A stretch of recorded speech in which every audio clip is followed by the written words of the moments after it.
Welcome to History Unraveled.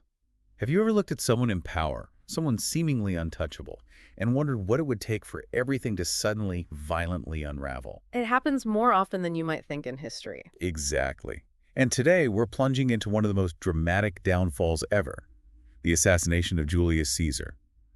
Forget the simplified version you might have heard. We're digging into the messy reality. Ancient Rome, personal grudges, clashing ideologies. It's a complex picture. Definitely. And the surprising domino effect that led to those fatal daggers on the Ides of March in 44 BC. You asked us to explore what really drove them to such a drastic act, and well, we've sifted through the historical accounts. Hopefully we can give you a much clearer and maybe more captivating picture. Okay, let's unpack this. So to really understand why Caesar met such a violent end, you absolutely need to grasp the incredible trajectory of his life and the world he lived in. He wasn't just some random guy who got lucky. Not at all. Julius Caesar was born into a patrician family. The gens, Julia, think of them as Roman blue bloods, and they claimed this amazing lineage, tracing back to mythical figures, even the goddess Venus. Wow, Venus herself. Yeah. Now, this wasn't just, bragging rights. In Roman society, ancestry like that carried serious weight.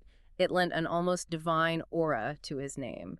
He was born in 100 BC. And that story about the Caesarean section. Almost certainly a myth. Yeah. His mother, Aurelia, lived for decades after he was born, which wouldn't have been possible back then with that procedure. Right. So from the very beginning, he's got this almost mythical framing.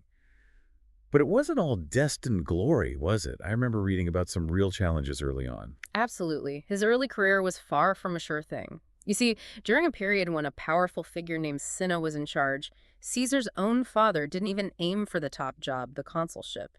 He chose a quieter path. Interesting. But during Cinna's reign, young Caesar got appointed Flamen Dialis. Imagine being the high priest of Jupiter. Okay, that sounds pretty major. It was a super prestigious religious post, but here's the catch.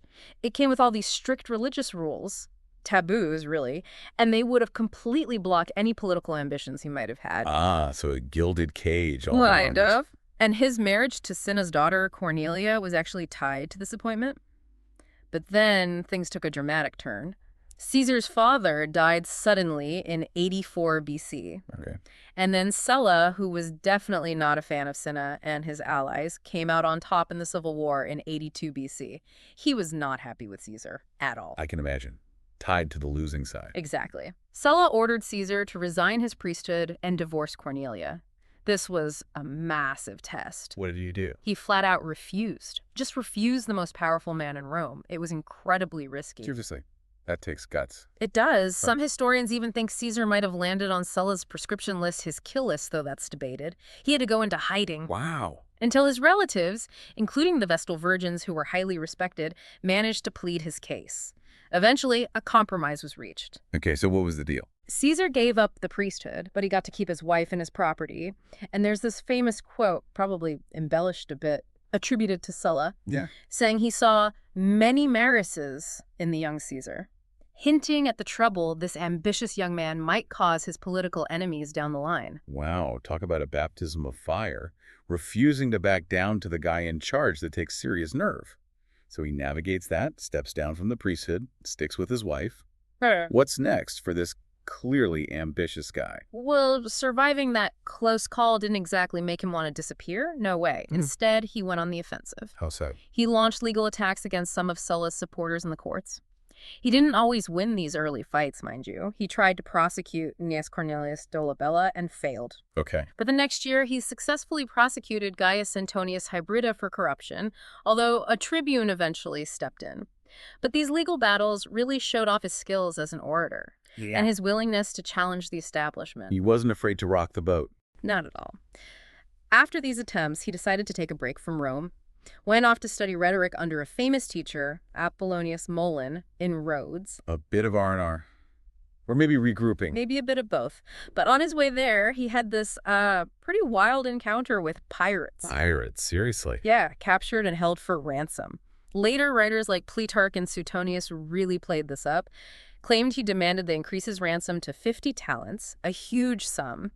Then, after he was freed, he came back with a fleet, captured the pirates, and had them executed. That sounds Dramatic. Maybe a bit too dramatic. Probably. The details might be a bit over the top. Another historian, Velius Paterculus, gives a more likely account that they were sold into slavery. Anyway, his studies in Rhodes got cut short. Why? The Third Mithridatic War broke out, and Caesar apparently just gathered troops in the province and led them against Mithridates' forces, showed his military talent even then. So even when he's trying to lay low and study, he ends up leading soldiers. It really sounds like ambition was always just simmering there. When does he finally make his grand entrance into the real political arena? His formal entry into politics really kicked off in 73 BC. While he was still out of Rome, actually. He was co-opted into the pontifices, the College of Priests, filling a spot left by a relative. Okay, so back into the religious sphere, but maybe with fewer restrictions this time. Exactly. It was a significant step up. Showed he was being accepted within the aristocracy, hinted at a promising political future. He came back to Rome shortly after and got elected as one of the military tribunes for 71 BC. Right. Was this during the Spartacus revolt? Did he see action? Interestingly, no. Even though that massive slave revolt was happening, there's no real evidence he saw any military action during his term as tribune. So what was he doing? He focused on politics, advocating for removing some of Sulla's restrictions on the power of the plebeian tribunes. These were the officials representing the common people, and pushing for pardons for those who'd supported a failed revolt led by a guy named Lepidus. These were generally popular positions, not too controversial. Playing it smart. Pretty much. The next year, 70 BC, Pompey and Crassus were consuls, the top job, and they passed laws restoring the tribunes' full rights. One of the tribunes, with Caesar support, then pushed through a law pardoning those Lepidan exiles. Building up goodwill. Definitely. For his quaestorship in 69 BC, that's like a junior administrative role, he was assigned to Hispaniola Ulterior, modern-day Spain. His election also guaranteed him a lifetime seat in the Senate. That's a big deal. Huge. But before he left, tragedy struck. His Aunt Julia, who was Marius's widow, died. And shortly after, his wife Cornelia died after giving birth to their daughter, Julia. Oh, wow, that's rough. Both of them. Yeah, he gave public funeral speeches for both. And during Julia's funeral, Caesar made a really bold move. What was that? He displayed images of his aunt's husband, Marius. Remember, Marius's memory had been suppressed after Sulla's victory. So openly aligning himself with the Marian faction again. Exactly. It was a clear signal. While some of Sulla's old allies weren't thrilled, it seemed to fit with a growing mood for reconciliation, rather than just stirring up trouble. Shortly after, he remarried. Who did he marry? Pompeia, Sulla's granddaughter. Wait, Sulla's granddaughter, after all that defiance? Yep. Shows his knack for navigating that complex web of Roman social and political connections, doesn't it? It's like he's constantly walking this tightrope, balancing different factions, making these really strategic moves, even personally. Yeah. Fast forward a bit, he becomes praetor, right? Another important step. Yes. Easily won his election for praetor for 63 BC. And even before taking office, December 63 BC, he lands right in the middle of a major crisis.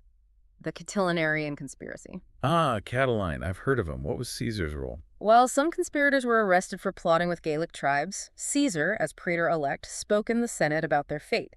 Now, the exact details of what he proposed are debated. Earlier accounts suggest he argued for life imprisonment without trial. Later ones say imprisonment until trial. Most agree he supported confiscating their property. It's likely he proposed the former life imprisonment, sort of a compromise to stay within Roman law. Did it work? He initially swayed the Senate, but then Cato the Younger, a real hardline defender of the Republic, intervened and ultimately convinced them to execute the conspirators. So Cato wins that round. He does. During his year as praetor, Caesar kept challenging the establishment. He tried to strip his political rival, Catulus, of the honor of finishing the rebuilt temple of Jupiter Optimus Maximus. Why? Accused him of stealing money, suggested the project go to Pompey instead, but he quickly dropped it when he faced widespread opposition. You win to back down sometimes? Yeah. He also supported a tribune trying to transfer the military command against Catiline to Pompey. That led to a really chaotic meeting. The Senate had to step in. Suetonius even claims, though it was probably legally impossible, that both the tribune and Caesar were briefly suspended from office. Probably not literally suspended, but it likely made Caesar distance himself from the more extreme stuff. He had his eye on governing a province and needed to mend fences with the aristocracy. Right, and he got caught up in that Bona Dea scandal too, didn't he? Ah, yes, the Bona Dea affair. When Publius Clodius Pulcher sneaked into Caesar's house during a women-only religious ritual, Caesar avoided any major fallout by immediately divorcing Pompeia. His second wife, Sulla's granddaughter. That's the one, famously saying his wife needed to be above suspicion. But there's no real evidence he actually helped Clodius in any way. It really does sound like he's constantly pushing limits, but also knows when to pull back. What happens after his praetorship? Does he finally get that province he wanted? Yes, after his praetorship, he was appointed to govern Hispania Ulterior Spain again as a proconsul. But he'd racked up a lot of debt from his political campaigns. Ah, politics is expensive. Very. So he needed more than just the usual provincial income. He launched military campaigns against some local tribes, captured their capital in northwestern Spain, even reached the Atlantic coast. Successful. Very. Got enough loot to clear his debts. Claiming he'd basically conquered the region, he headed back to Rome in the summer of 60 BC. His troops had hailed him as Imperator, a big military honor. So he's coming back a conquering hero. Kind of, but he faced a tough choice upon return. He had to decide between celebrating a triumph, that huge, prestigious parade through Rome for his victories, or crossing the Pomerium, the sacred city boundary, to declare his candidacy for the consulship. Why couldn't you do both? Roman tradition. You couldn't command troops or seek a triumph inside the city walls while also running for office. He tried to get special permission to declare his candidacy in absentia. His old enemy, Cato, blocked it, even though it looked like he had Senate support. So, faced with this dilemma, Caesar chose political power over the immediate glory of a triumph. So he prioritizes political power. That must have been tough, but it clearly paid off because he does become consul in 59 BC. Yeah. Right? And that's when things really start to get interesting with this first triumvirate. Exactly. He ran for consul of 59 BC. His position was strong, backing from Marian Sinan families, okay relationships with Sullan aristocracy, plus his past support for Pompey helped. His reconciliation stance was popular, too. And he had Crassus's backing. Crucially, yes. Crassus initially backed Caesar, running with another guy, Lucius Lucaeus. Caesar won, but Lucius didn't.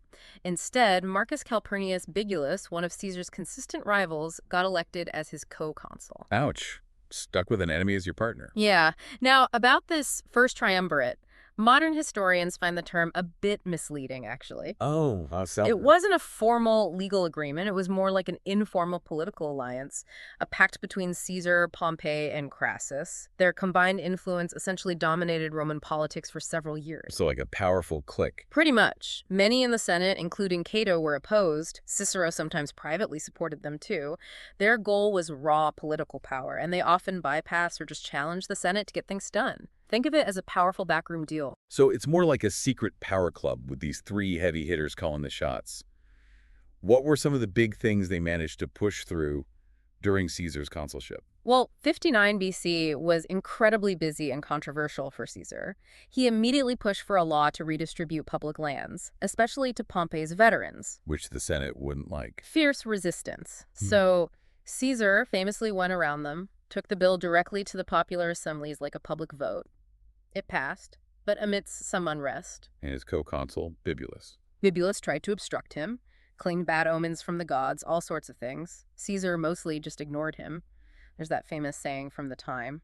It wasn't the consulship of Bibulus and Caesar, but of Julius and Caesar. Tells you who was really running the show. Absolutely.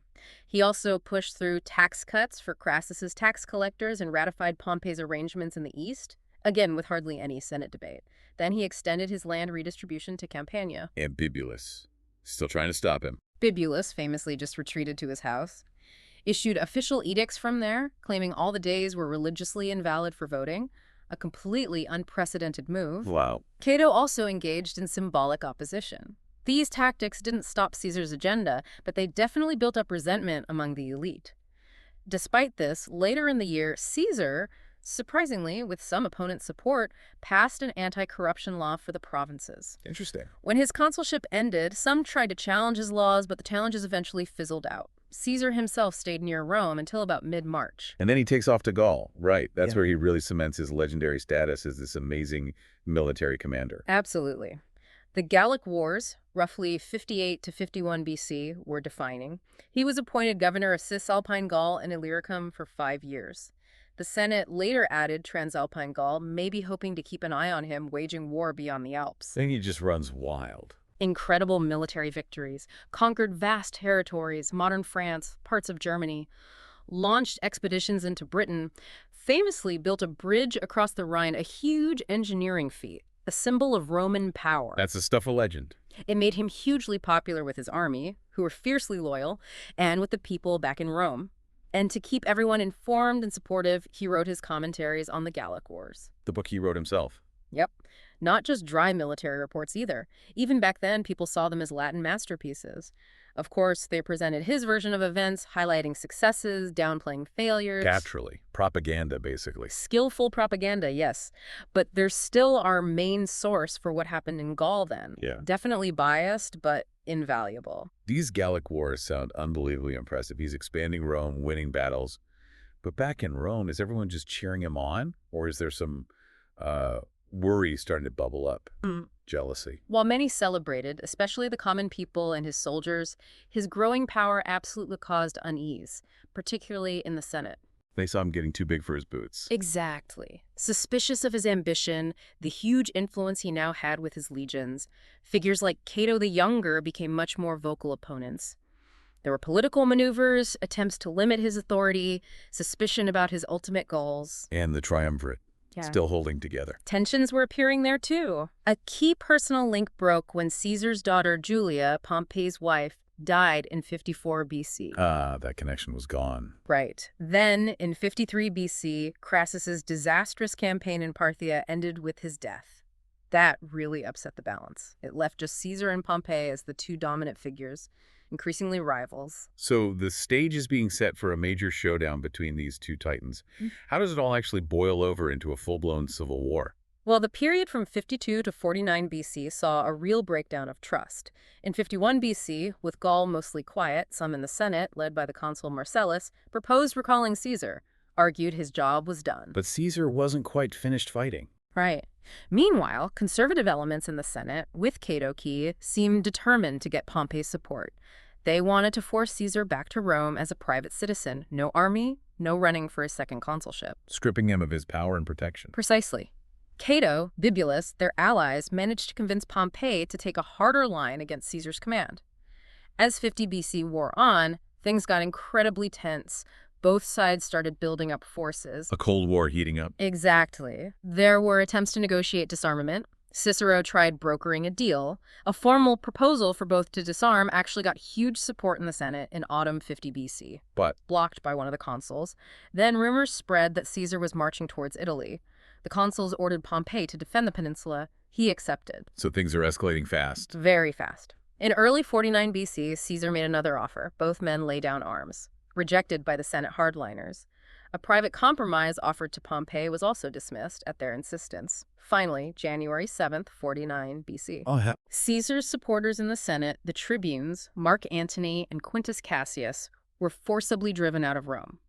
The Senate then declared Caesar an enemy of the state and issued a senatus consultum ultimum. Basically, a state of emergency declaration. Exactly. Martial law, more or less. And that's the breaking point, isn't it? Caesar's given this ultimate ultimatum. His allies are kicked out. What does he do? He famously crosses the Rubicon River. That's the big iconic moment. That's it. In response, around January 10th or 11th, 49 BC, Caesar crossed the Rubicon with a single legion, the 13th. This river was the northern boundary of Italy proper. Crossing it with an army was open defiance.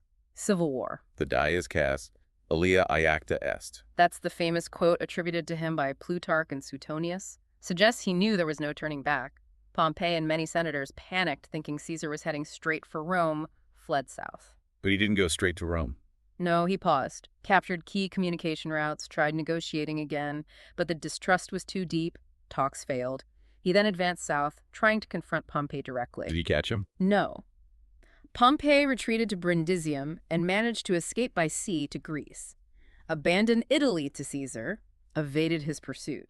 Caesar spent about 2 weeks near Rome, controversially seized the public treasury. Ooh, that doesn't look good. Especially after claiming he was defending the tribune's rights. Exactly. Kind of undermined his own PR. He left Lepidus in charge of Italy and turned his attention to Pompey's forces in Spain. Taking them out first. Yep. won significant victories there. His commanders then moved into Sicily and Africa, though the first Africa expedition failed. He returned to Rome in the autumn. What happened then? He had Lepidus, as praetor, pass a law appointing him dictator specifically to oversee the elections. Caesar, along with Publius Servilius Isorcus, won the consulship for 48 BC. Then he resigned the dictatorship after just 11 days. Why so short? Probably just needed it for the legal cover for the election. Then he left Italy for Greece to finally confront Pompey. So he chases Pompey across the Adriatic Sea, and then we get the decisive Battle of Pharsalus in 48 BC. Yeah. That's a massive turning point, isn't it? It absolutely was. Caesar had besieged Pompey at Dyrrhachium, but Pompey actually broke through, forced Caesar to retreat. Caesar then followed Pompey southeast into Greece. Okay. On August 9th, 48 BC, at Pharsalus, Caesar's forces smashed Pompey's larger army. A decisive victory. It essentially sealed Pompey's fate. What happened to Pompey? He fled to Egypt, but he was assassinated right as he arrived. Just like that. Wow. What about the other Republican leaders? Cato. Cato fled to North Africa. Others, like Cicero and Marcus Junius Brutus, decided to seek Caesar's pardon. Caesar himself arrived in Alexandria just 3 days after Pompey's death, October 2nd, 48 BC. What did he do there? Got trapped there by unfavorable winds and got involved in an Egyptian civil war between Ptolemy III and his sister, Cleopatra. Ah, Cleopatra. This is where she comes in properly. Yes. While he was in Alexandria, news of his victory at Pharsalus reached Rome, and they appointed him dictator for a full year in absentia. He also began his famous affair with Cleopatra, endured a siege by Ptolemy until March 47 BC. He was besieged. Yes, until reinforcements arrived. He then defeated Ptolemy at the Battle of the Nile, installed Cleopatra as ruler of Egypt.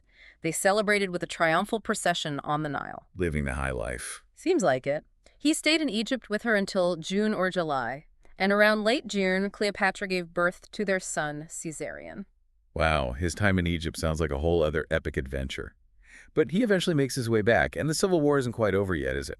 Still Pompeian forces out there. That's right. After dealing with some issues in Asia Minor, that's where he had that swift victory and supposedly said, Veni, Vidi, Vici, I came, I saw, I conquered. Famous line. Very. He returned to Italy, had to put down some mutinies among his own troops, but managed it without violence. Then he oversaw the elections for 47 and 46 BC. Caesar himself served as consul with Lepidus in 46 BC. How is he funding all this? War is expensive. Borrowing heavily and confiscating and selling the property of his enemies. In December 47 BC, he set off for North Africa, Where Cato and the others had fled. Exactly. He initially faced setbacks against the Republicans, led by Titus Labienus, a former lieutenant of his who'd defected. Caesar was even defeated at the Battle of Raspina in January 46 BC. Really? He lost the battle. He did, but he eventually gained the upper hand. On April 6, 46 BC, his forces won decisively at the Battle of Thapsus. It was a massacre of the Republican troops. And Cato. Cato the Younger, commanding in Utica, famously killed himself rather than surrender to Caesar. Many other anti-Caesarian leaders followed his example. But not all of them. No. Labienus and Pompey's sons managed to escape to Spain. They kept up the resistance there. Caesar annexed parts of Numidia, returned to Italy in June 46 BC. What was the reception like? He celebrated 4 spectacular triumphs in Rome in late September, supposedly for Gaul, Egypt, Asia, and Africa. Vercingetorix, the Gallic chieftain, was paraded. The one he defeated years before. Yes. And Cleopatra's younger sister, Arsinoe, and the son of King Juba of Numidia. Vercingetorix was then executed. One historian, Appian, mentions Caesar even displayed images of his victories over fellow Romans in the civil wars during some triumphs. Oof. That probably didn't go down well with everyone. No, it upset some people. His soldiers got generous bonuses, though, public games, celebrations. But near the end of the year, news came of the ongoing resistance in Spain. Pompey's sons again? Right. So Caesar set off with an army to deal with it, leaving Lepidus in charge as his second-in-command, the Magister Equitum. He finally defeated the last of the Pompeians at the Battle of Munda in March 45 BC. That effectively ended the Civil War. So after all that fighting, all those incredible victories, Caesar is finally the undisputed ruler of Rome. He's held multiple dictatorships, and then he's appointed dictator for life shortly before his assassination. This immense concentration of power is really what fuels the conspiracy, isn't it? Absolutely. After Munda, Caesar returned to Rome, held his 4th consulship in 45 BC alone, without a colleague, then his 5th in 44 BC, with Mark Antony initially. He received unprecedented honors, titles, including Dictator Perpetuo, Dictator for life. Dictator for life. That's not very Republican. Not at all. It was a clear signal to many elites. He had no intention of restoring the Republic. And in their eyes, a free republic couldn't exist as long as he lived. Now, some of these honors might have been granted by a sycophantic Senate, or maybe even subtly to make him look tyrannical. Interesting thought. But the sheer accumulation of power was undeniable. He even appeared on Roman coins while alive, the first living Roman to do so.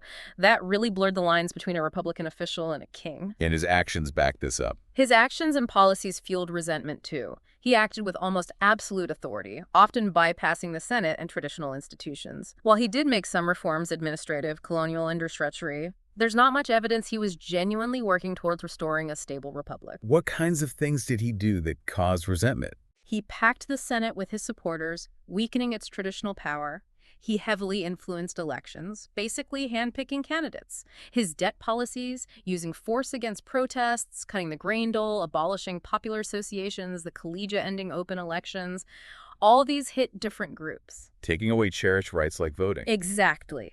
Graffiti and public comments started openly calling him a tyrant, invoking the memory of Lucius Junius Brutus, the guy who kicked out the kings centuries before, suggesting a new liberator was needed. Wow. So the mood was turning quite ugly. Yes. Even the tribunes who opposed attempts to crown him king were reportedly written in on ballots during the sham elections he ran, instead of his chosen candidates. By February 44 BC, it was clear to many elites. The Republic, as they knew it, was dead while Caesar lived. So it wasn't just about old political scores from the Civil War. There was a genuine and growing fear he was becoming a king in all but name, that the Republic was effectively finished. Who were the key players in this conspiracy? What drove them? The conspiracy really started firming up around summer 45 BC. They initially tried to recruit Mark Antony, believe it or not, but that failed. By February 44 BC, maybe 60 people were involved. 60? That's a lot of people to keep a secret. It is. And what's crucial is it wasn't just Caesar's old enemies, though many were pardoned Pompeians. A significant number were Caesar's own supporters. Really? People he promoted? Yes. Disillusioned, worried by his autocratic rule, leading figures included Gaius Trebonius. He'd even been consul under Caesar, Decimus Brutus, slated for a future consulship himself, and of course, Gaius Cassius Longinus and Marcus Junius Brutus, both serving as praetors in 44 BC. Some of those guys fought with Caesar in the Civil War. Turumius and Decimus Brutus did, yes. Brutus and Cassius had been on Pompey's side but were pardoned. Other Caesarians involved included Servius Sulpicius Galba, Lucius Minucius Basilis, Lucius Tullius Cimber, Gaius Servilius Casca. What specifically pushed them over the edge? Many were likely deeply offended by Caesar's blatant manipulation of elections in early 44 BC. It predetermined results years in advance, making a mockery of popular support. They probably also resented how regular officials were sidelined by Caesar's appointees, his masters of horse. And Marcus Brutus, he becomes this central figure. He does. He claimed lineage from the original Brutus who overthrew the monarchy. He became a sort of symbolic leader. Philosophical ideals, the Platonic Old Academy's emphasis on the duty to liberate the state from tyranny are thought to have strongly influenced him. And public opinion was shifting too. Definitely. By late autumn 45 BC, you see more graffiti, public talk condemning Caesar as a tyrant, hinting a new Brutus was needed. This anger came from various policies seen as harmful to the people and the old Republican order. And what about the immediate events leading up to that infamous day, the Ides of March? There were some pretty significant omens and warnings, weren't there? According to the stories, anyway. Yes, the immediate lead-up was marked by significant events and, according to ancient accounts, plenty of unsettling omens. In January 44 BC, there were those attempts to publicly declare Caesar Rex king. A title Romans hated. Deeply. These attempts were shut down by two tribunes. Caesar, enraged, had them stripped of office, even kicked out of the Senate. That sounds like it would backfire. It did, badly. Undermined his earlier claims of defending tribunes' rights, alienated public opinion further. Shortly before February 15th, he took the title Dictator Perpetuo, Dictator for life. That really extinguished any lingering hope for a return to temporary dictatorship. The plot was clearly nearing its endgame. And the omens. Several ancient sources detail them. Caesar feeling unwell, receiving a written warning about the conspiracy which he supposedly never read. You're kidding. He got a note. So the story goes. and alleged prophecies of doom from a soothsayer named Spurina warning him about the Ides of March. Despite all this, and feeling unwell that day, he was ultimately persuaded to go to the Senate meeting. Who persuaded him? One of the key conspirators, actually, Decimus Brutus, he convinced Caesar to attend the meeting at the theater of Pompeii. So, on that fateful day, he seems to ignore all the signs, maybe feeling invincible, and heads to the Senate. What exactly happened there? It must have been chaos. Brutal. The assassination itself was brutal, yes, and seemingly well-coordinated. Accounts differ slightly, but generally, a group of senators, the conspirators, surrounded Caesar as he entered the meeting. Lured him into a trap. Essentially, they launched their attack, stabbing him multiple times. Plutarch and Suetonius give vivid, graphic details, including those famous, though maybe apocryphal, last words. Epe Brute. And you, Brutus, supposedly directed at Marcus Brutus, suggests a deep sense of personal betrayal given their past relationship. Caesar is said to have collapsed and died right at the base of a statue of his great rival, Pompey. The irony. How many times was he stabbed? Ancient sources vary. Some claim as many as 23 wounds. The sheer number of attackers was likely intentional, to ensure his death, certainly, but also maybe to implicate as many senators as possible, share the responsibility, prevent any one person being singled out as the assassin. Their ultimate goal was to restore the Republic, wasn't it? Bring back the old ways. But Caesar's death doesn't exactly lead to that. In fact, it seems to unleash even more chaos, new civil wars. Their hope for an immediate restoration, a complete miscalculation. Instead of liberty and reviving Republican institutions, Caesar's death created a huge power vacuum. It plunged Rome into prolonged instability, more devastating civil wars. So what happened right after? Mark Antony, Caesar's close ally and co-consul, initially seized the initiative. He brilliantly stirred up public anger against the assassins. How do you do that? By dramatically revealing Caesar's will at his funeral oration, reminding people of Caesar's popular reforms, the money he'd left to the citizens of Rome. Smart political theater. Very. But the situation got even more complicated with the unexpected arrival of Gaius Julius Caesar Octavianus Octavian, Caesar's adopted heir, his great-nephew. The future Augustus. Exactly. By 43 BC, a power struggle erupted between Antony and the Senate. Octavian skillfully exploited this to get himself elected consul. Then he formed an alliance with Antony and another powerful figure, Lepidus.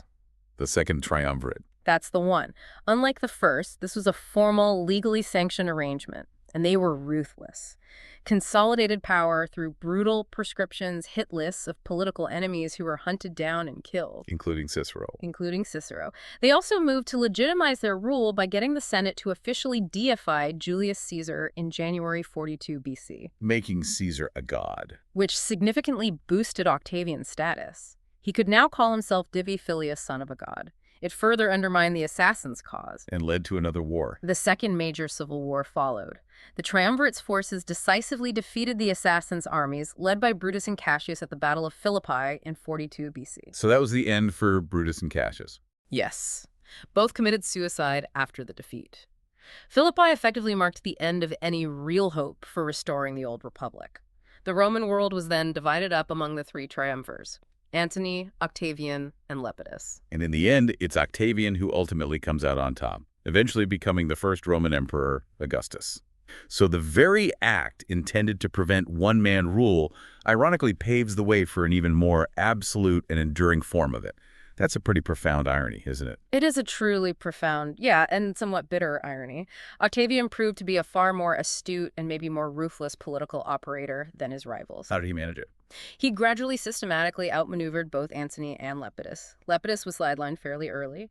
The final showdown was between Octavian and Antony, allied with Cleopatra in Egypt. Actium. The Battle of Actium in 31 BC, Octavian won. By then, after almost 20 years of near-constant civil war since Caesar crossed the Rubicon, Octavian held sole, unchallenged control over the entire Roman world. But he didn't call himself king or dictator for life. No, he was very careful. He maintained the outward appearance, the facade of a restored republic. But his rule was, in reality, a thinly veiled autocracy. He took the title Augustus. He's considered the first Roman emperor, the beginning of the Roman Empire proper. Yeah, the name Caesar. Ironically, the name the conspirators tried to erase from politics evolved into a title, synonymous with emperor. It gave rise to words like Kaiser in German, Tsar in Russian, centuries later. a lasting, perhaps totally unexpected testament to Julius Caesar's monumental impact. So when we really dig down into why they killed Caesar, it wasn't this simple story of good versus evil or just wanting to turn back the clock. It was this incredibly complex web. Personal ambitions, deeply held beliefs about the Republic, genuine fears of tyranny. And a political system that was maybe already broken beyond repair, rapidly changing, perhaps already too far gone to save. Right. The conspirators, despite their intentions, their dramatic act, inadvertently paved the way for the very thing they were trying to prevent: a permanent autocratic ruler. Exactly. It really highlights the often unpredictable nature of history, the unintended consequences, sometimes the complete opposite of what was intended, that can come from even the most decisive actions. Consider this. If Caesar had somehow heeded those warnings on the Ides of March, or if the conspirators had actually had a more concrete, viable plan for what came after, could history have gone differently? It's one of history's great what-ifs, isn't it? Were there any realistic alternatives left for Rome at that point, or was the slide towards one-man rule already inevitable? And how do these timeless themes, power, ambition, the struggle for political control that we see so vividly in Caesar's story, how do they keep resonating in political events throughout history, even right up to our own time? These are the kinds of fascinating questions Caesar's assassination keeps provoking. Worth thinking about. Absolutely. Thank you for joining us on this deep dive into a truly pivotal moment. We hope this is giving you a richer, maybe more nuanced understanding of why they ultimately killed Julius Caesar. Until our next exploration into the past, keep those historical threads unraveling.